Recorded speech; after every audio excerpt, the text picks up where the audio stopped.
Assalamualaikum warahmatullahi wabarakatuh. Alhamdulillahi rabbil alamin. Wassalatu wassalamu ala ashrafil mursalin nabiyyina wa habibina Muhammadin wa ala alihi wa ashabihi ajma'in.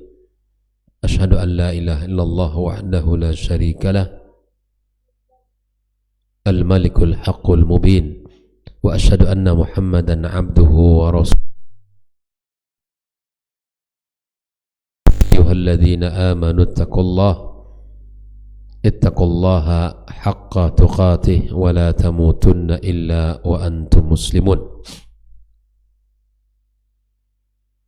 Allahumma 'allimna ma yanfa'una wanfa'na bima 'allamtana wa zidna ilma ya 'alim. Amma ba'd.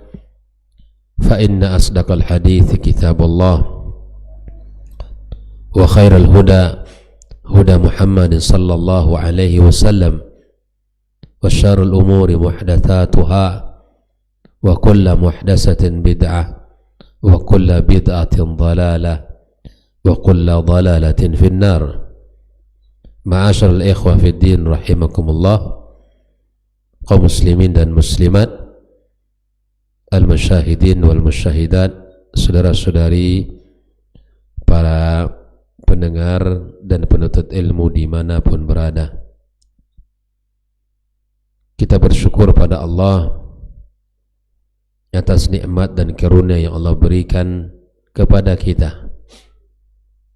Pagi ini kembali Allah mudahkan kita memulai kebaikan dengan melaksanakan ibadah fardu subuh. Lalu kita duduk sejenak mempelajari agamanya yang mulia ini. Mudah-mudahan Allah menerima ketaatan kita dan amal soleh kita, dan memberikan kepada kita kehidupan yang baik di dunia dan di akhirat kelak. Salawat dan salam untuk Nabi kita yang mulia sallallahu alaihi wasallam, Nabi tercinta, Nabi yang telah berjasa di dalam kehidupan kita melebihi jasa daripada orang tua kita. Mudah-mudahan pula kita mendapatkan syafaatnya pada hari kiamat kelak. Pagi ini kita masih melanjutkan pembahasan kitab Lum'atul I'tiqad Al-Hadi ila Sabilir Rasyad, karya Al-Imam Ibn Qudamah Al-Maqdisi, masuk pada halaman 98. Halaman 98, fasal Al-Imanu Qaulun wa Amal. Fasal yang membicarakan tentang iman itu adalah perkataan dan perbuatan. Berkata Al-Imam Ibn Qudamah Al-Maqdisi, wal imanu qaulun bil lisan. Iman itu adalah ucapan dengan lisan. Wa amalun bil arkan, dan iman itu adalah perbuatan oleh anggota tubuh. Wa aqdun bil jinan, yazidu bil ta'ati wa yanqusu bil asyan. Jadi iman itu adalah ucapan yang diucapkan oleh seorang mukmin, bahwa dia beriman kepada Allah, beriman kepada malaikat-malaikatnya, beriman kepada kitab-kitab dan para rasul yang diturunkan, ya, kemudian kepada yaumil akhir, bil qada khairi wa syarri, diucapkan dia beriman kepada Allah Subhanahu wa ta'ala. Lalu dia buktikan keimanannya itu, ucapan yang diucapkannya itu dengan amaliyah bil arkan wal jinan, diamalkan dan dibuktikan ucapan itu, ya, dengan amal perbuatannya, dengan anggota tubuhnya. Dia salat, dia ruku, dia sujud, dia puasa, bayar zakat, haji. Nah, iman itu juga yazidu bit ta'ah wa yanqusu bil isyan. keimanan itu bertambah dengan ketaatan kepada Allah dan berkurang dengan kemaksiatan kepadanya. Jadi unsurnya jelas. Ucapan dengan lisan, pembuktian dengan anggota tubuhnya, bertambah dengan ketaatan, berkurang dengan maksiat. Lalu beliau menukilkan firman Allah Subhanahu wa taala, "Wa ma umiru illa liya'budullaha mukhlishina lahuddin hunafa." Tidaklah mereka diperintahkan kecuali menyembah Allah mukhlishina lahuddin hunafa'a wa yuqimus salata wa yu'tuz zakah wa dzalika dinul qayyimah.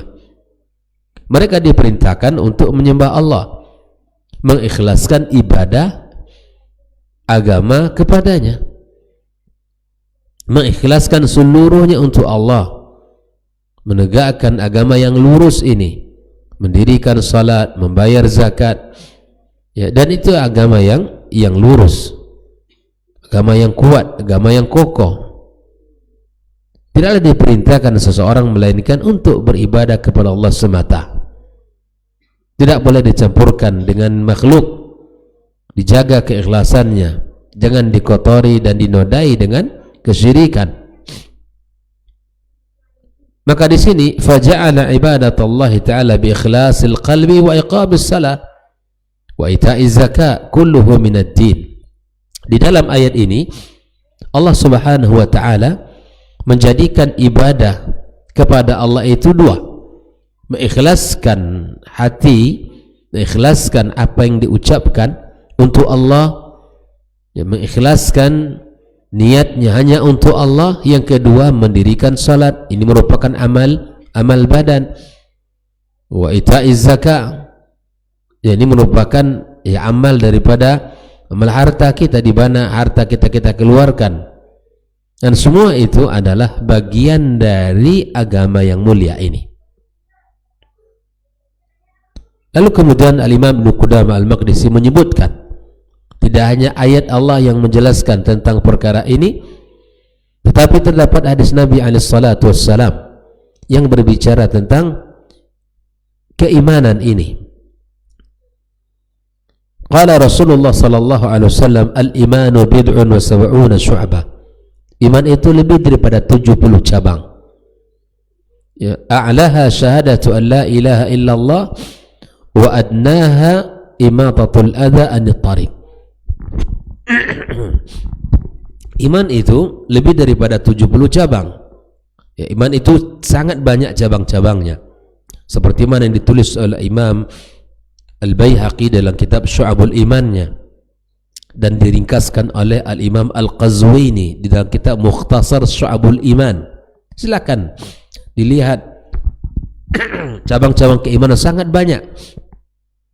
Dan dijelaskan oleh Nabi SAW, cabang keimanan yang paling tertinggi apa? La ilaha illallah. Mengucapkan kalimat la ilaha illallah, ila ma'buda bihaqqin illallah. Tidak ada yang berhak disembah kecuali Allah. Wa adnaha imatatul adha anit tariq. Dan paling rendah daripada tingkatan keimanan seorang hamba, menyingkirkan duri di jalan. Kita berjalan, nampak sesuatu yang bisa mencelakai dan mencederai orang, mungkin batu besar, kayu yang melintang, atau paku, atau apa saja yang bisa akan mencelakai seseorang. Kita singkirkan itu karena Allah, karena dia adalah bagian dari cabang keimanan, maka kita mendapatkan pahala di sisinya.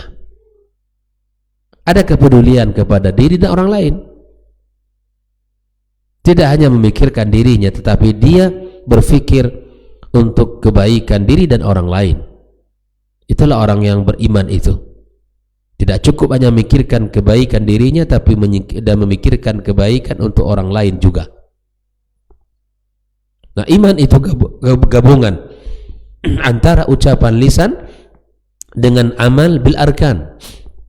Antara ucapan la ilaha illallah, ya, kemudian kita mendirikan salat, membayar zakat, puasa, haji, menyingkirkan duri dan halangan ya yang ada yang bisa menyakiti orang di jalan. Maka berkata Al-Imam Ibnu Qudamah, fa'ja'ala al-qawla wal 'amala min al-iman. Dijadikan perkataan dan perbuatan bagian dari keimanan. Allah Ta'ala mengatakan dalam surat Taubah 124, fazadathum imana, maka bertambahlah iman mereka. Jadi iman itu bertambah. Iman bertambah. Bisa jadi pagi ini dia beriman, kuat keimanannya, dan bisa jadi sore harinya berkurang keimanannya. Sebagaimana Nabi kita SAW mengatakan, asbaha rajulu mu'minan wa amsa kafiran. Di pagi harinya dia mukmin dan di sore harinya dia telah berubah. Dan kebalikannya, di sore harinya beriman dan besok paginya telah berubah. Ayat lain Allah katakan liyazdadu imana ma'a imanihim, yang bertambah keimanan mereka. Hadis yang berikut yang menunjukkan bahwa iman itu bertambah dan berkurang, Rasulullah SAW bersabda, yakhruju minan nari man qala la ilaha illallah wa fi qalbihi mithqala burra aw khardala aw zarrah minal iman faja'alahu mutafadila. Di sini Nabi SAW menyebutkan sebuah kabar gembira di mana akan keluar dari neraka Allah Subhanahu wa taala siapapun yang di dalam hatinya terdapat sekecil zarrah yang mengucapkan kalimat la ilaha illallah, dan di dalam hatinya terdapat sedikit zarrah sebesar biji sawi kebaikan, maka Allah jadikan di sini bahwa iman itu mutafadilah. Ada gandum, ada sawi. Jadi iman itu tidak sama antara kita dengan yang lain, antara satu kawan dengan kawan berikut, antara satu saudara dengan saudara berikut tidak sama. Antara kita satu keluarga saja dengan istri dan anak kita tidak sama.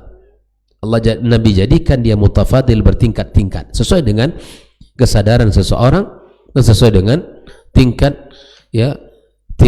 pemahaman seseorang. Lalu kemudian perkataan Al-Imam Ibnu Qudamah ini dijelaskan oleh Syekh Shalih Al-Utsaimin dengan mengatakan al-imanu huwa lughatan at-tasdiq. Iman itu secara bahasa adalah pembenaran. Dibenarkan ucapan dia oleh perbuatan. Wastilahan qaulun bil lisani wa amalun bil arkani wa aqdun bil jinan. Ucapan lisan, amal dengan badan, dan keyakinan di dalam hatinya. Misalul qaul la ilaha illallah, contohnya nih kalimat la ilaha illallah.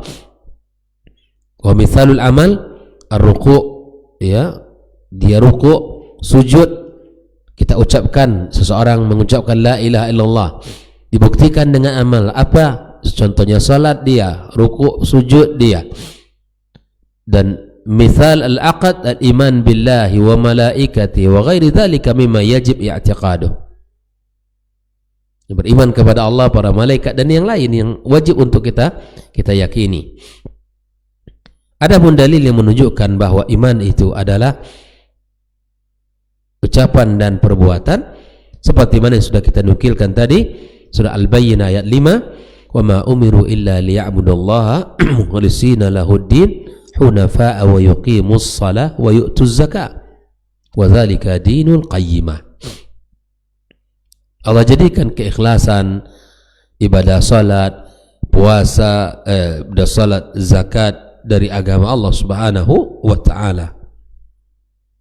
Adapun lafaz bahwa iman terdiri daripada 70 golongan dan 70 cabang, yang tertingginya adalah kalimat la ilaha illallah dan yang terendahnya adalah menyingkirkan juri dari jalan. Ini hadis rawahu Muslim, dan di lafaz yang lain fa afdaluha qaulu la ilaha illallah, dan kedua hadis ini terdapat di dalam Sahih Bukhari dan Muslim. Iman itu bertambah dengan ketaatan dan berkurang dengan maksiatan, seperti firman Allah tadi, fazadahum imana liyazdadu imanan ma'imanihim. Dan orang yang beriman tentunya mereka ini orang yang kuat. Orang yang beriman tentunya orang-orang yang membuktikan bahwa tidak hanya ucapan. Apalah artinya sebuah ucapan tanpa pembuktian? Maka ketika seseorang mengukuhkan sesuatu, mesti dia buktikan apa yang diucapkan lisannya dengan amal nyata dari anggota tubuhnya. Bagaimana bisa dia menjadi muslim dengan baik? Dia tidak salat, dia tidak puasa di saat bulan Ramadan tiba, dia minum khamar, dia berzina, mengambil hak orang lain dengan zalim, bahkan membunuh jiwa tanpa hak, dan kezaliman yang lain, serta maksiat yang lain. Makanya kita membutuhkan perkara yang bisa menjaga keimanan kita. Kita memerlukan sesuatu yang bisa menjaga keimanan kita. Jadi antaranya apa yang disampaikan oleh Nabi kita alaihi salatu wassalam adalah lingkungan. Al-mar'u ala dini khalilihi. Seseorang itu berada pada sahabatnya. Agama seseorang itu ada pada agama dan kebiasaan sahabatnya. Tidak hanya dari zaman sekarang, dari zaman dahulu. Dari zaman Nabi alaihissalam, kisah yang masyhur tentang Ubay bin Khalaf, yang meludahkan, kisah ini masyhur, bagaimana pengaruh sahabat buruk terhadap sahabat yang baik. Maka kebiasaan orang dekatnya akan mempengaruhi kebiasaan dia. Nah, kalau kita ingin iman kita bertambah, maka berteman dengan orang-orang yang semangat melakukan ibadah. Kalau kita ingin iman kita bertambah, maka duduklah bersama orang-orang saleh. Kalau kita ingin iman kita kuat dan kokoh, maka carilah lingkungan yang baik. Karena itu akan membantu kita bagaimana menguatkan keimanan kita dan menambahkan keimanan kita kepada Allah subhanahu wa ta'ala. Ahibati fillah rahimakumullah, persahabatan yang baik, persahabatan yang baik itu adalah persahabatan yang dilandasi dengan keimanan kepada Allah. Dan persahabatan yang baik, persahabatan yang bersama-sama menuju kepada ketaatan Allah. Bukan hanya persahabatan karena duniawi dan harta, tapi persahabatan yang dibangun atas dasar iman kepada Allah subhanahu wa ta'ala. Sehingga Nabi kita alaihi salatu wassalam memberikan dua permisalan, bersahabat dan duduk bersama orang soleh itu seperti bersahabat dan berkawan dengan penjual minyak wangi. Andai pun dia tidak membelinya, dia mendapatkan percikan aroma wanginya. Paling tidak kita bisa mendapatkan pula aromanya. Tapi berkawan dengan orang yang buruk, dengan orang yang tidak baik, ibarat kita berkawan dengan pandai besi. Kita akan mendapatkan aroma asapnya, atau bisa jadi percikan apinya bisa melubangi baju kita. Nah, selalulah kita berusaha untuk mendapatkan teman baik. Nah, yang ketiga, meminta dan memohon kepada Allah subhanahu wa ta'ala agar kita dijadikan dan dimudahkan untuk berteman dengan orang-orang saleh, karena pengaruhnya sangat besar dalam kehidupan kita. Berkawan dengan orang yang salat, insya Allah lambat laun kita akan terketuk hati kita untuk salat seperti dia. Tapi berkawan dengan orang yang tidak mau salat, dia akan, yang awalnya rajin salat bisa jadi tidak salat. berkawan dengan orang-orang yang bermain-main dengan agama, maka dia akan bermain-main dengan agama ini. Ibarat orang yang mengembarakan hewan ternaknya di tepi tanah orang, perbatasan antara dia dengan tanah orang. Kita khawatir kita akan masuk kepada hal yang diharamkan. Berhati-hatilah. Makanya ketika ditanya Nabi kita alaihi salatu wassalam oleh Hudzaifah bin Yaman, faja'ana Allah bihadzal khair, Allah datangkan kepada kita kebaikan. Dia mengatakan, inna kunna fi jahiliyatin wa syarr ya Rasulullah, kami berada pada masa jahiliyah dan keburukan. Ya. Lalu lalu Allah Subhanahu wa taala mendatangkan kebaikan kepada kita. Faja'ana Allah bihadzal khair.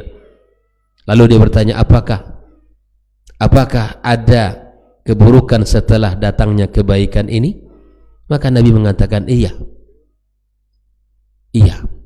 Maka berhati-hatilah kita jangan sampai kita termasuk orang-orang yang melakukan keburukan ini. Maka agama ini agama yang indah, agama yang mudah, dan agama yang barakah, agama yang sangat mudah untuk kita pahami dan untuk kita amalkan. Lalu kemudian Nabi kita alaihi salatu wassalam menyebutkan, yakhruju minan nari man qala la ilaha illallah wa fi qalbihi mithqala burra aw khardala aw dharra min iman. Ini hadis ini juga menunjukkan bukti bahwa iman itu bertingkat-tingkat. Tidak sama satu orang dengan orang berikutnya. Tidak ada samanya iman itu. Seperti mana iman Abu Bakar dengan iman Umar bin Khattab radhiyallahu taala anhu, ya tidak sama.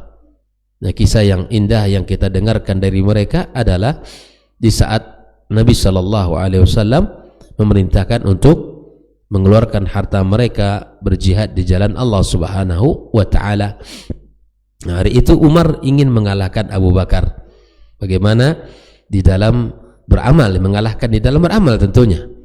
Sehingga Umar mendatangkan separuh hartanya. Nah, setelah itu datang Abu Bakar As-Siddiq radhiyallahu taala anhu membawa seluruh hartanya, dibawa. Maka Nabi kita alaihi salatu wassalam mengatakan, ya Umar, madza tarakta li ahlik? Taraktuhu nisfah. Apa yang kau tinggalkan untuk keluargamu? Aku tinggalkan separuh harta ini. Lalu Nabi bertanya kepada siapa? Kepada Abu Bakar. Maka kemudian Abu Bakar radhiyallahu taala anhu mengatakan, taraktumullahu wa rasul. Aku tinggalkan untuk mereka Allah dan Rasulnya.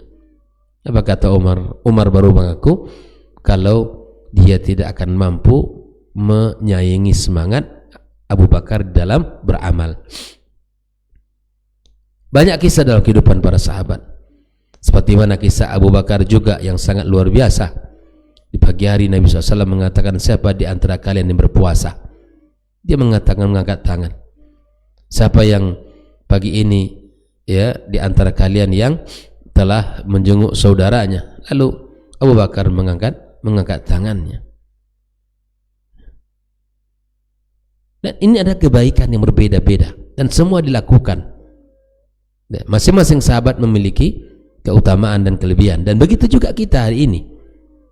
Apa yang bisa kita lakukan? Lakukan dari kebaikan ini agar iman kita kuat dan iman kita bertambah kepada Allah Subhanahu wa taala. Dan ini yang kita perjuangkan agar iman ini tidak boleh berkurang dan tidak boleh hilang. Ya. Dengan sifat manusia yang penuh dengan kelemahan, mungkin akan terlakukan berbagai macam maksiat. Tapi ketika terjatuh kepada kemaksiatan, segeralah kita kembali kepada Allah dengan bertaubat dan minta ampun kepadanya. Iman tidak satu tingkatan, tapi iman bertingkat-tingkat, bertambah dan berkurang, binahwi. Nah, bukan seperti yang dikatakan oleh sebagian orang bahwa iman itu, bahwa maksiat itu tidak pengaruh terhadap keimanan, bahwa maksiat tidak berpengaruh terhadap keimanan.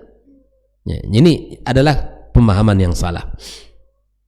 Berkata Syekh Shalih Utsaimin, "Faja'alahu an-nabi sallallahu alaihi wasallam mutafadilan wa idza thabatat ziyadatuhu sabata nuqsahu." Kalau dia bertambah, maka hukumnya dia juga akan berkurang. Li'anna man lazama ziyadah ayakun al-mazid alaihi naqisa ani zaid. Ya, kalau bertambah pasti berkurang. Sebagaimana kehidupan kita pasang surut. Kehidupan kita ini pasang surut, ikhwatal kiram. Pagi harinya kita semangat ibadah, maka sore harinya dia sudah mulai nurun. Sebagaimana air di pagi harinya naik, di sore hari dia sudah turun. Dan begitu sebaliknya. Maka nikmatilah dengan segala keindahannya dan kekurangan kehidupan ini. Karena memang seperti itulah sifat dunia ini. Ya. Jangan sampai keimanan kita ya hilang dan sampai ya tidak ada dalam dada kita. Kekokohan Nabi dan para sahabat di dalam mempertahankan keimanan adalah sesuatu yang layak untuk kita tiru. Ya. Sesuatu yang layak untuk kita tiru. Bagaimana Bilal bertahan dengan akidahnya, dengan keimanannya, walaupun fisiknya sakit, walaupun dirinya disakiti, fisiknya disakiti, tapi hatinya kokoh dengan keimanan. Bagaimana keluarga Yasir, Ammar dan Sumayyah menjadi syuhada pertama di dalam Islam gara-gara dalam rangka mempertahankan akidah dan keimanannya. Ya.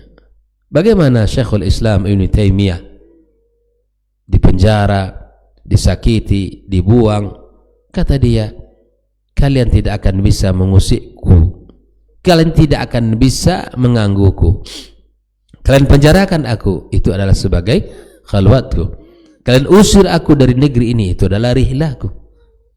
Karena di dadanya penuh dengan keimanan.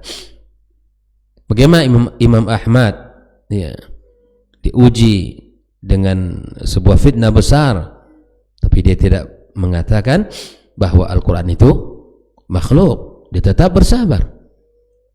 Dan bagaimana para ulama-ulama kita yang lain yang kuat di dalam keimanan mereka. Sesuatu yang mahal untuk kita jaga, sesuatu yang berharga untuk kita pertahankan dalam kehidupan kita, ada al-imanu billahi tabaraka wa ta'ala. Maka iman itu sejatinya ya terdiri dari tiga hal ini, atau disebut juga di sini hanya dua hal, di mana ucapan dengan lisan dan dibuktikan ucapan itu dengan amal perbuatan. Ya, kalau kita sudah memahami iman dua hal ini, maka mari kita semangat untuk membuktikannya dalam kehidupan kita. Barakallahu fikum. Demikian pembahasan kita pagi ini, dan insyaallah kita akan masuk kepada pembahasan yang baru, al-imanu bi kulli ma akhbara bihi Rasul sallallahu alaihi wasallam. Wa sallallahu ala nabiyyina wa habibina Muhammad wa ala alihi wa sahbihi ajmain. Wassalamualaikum warahmatullahi wabarakatuh.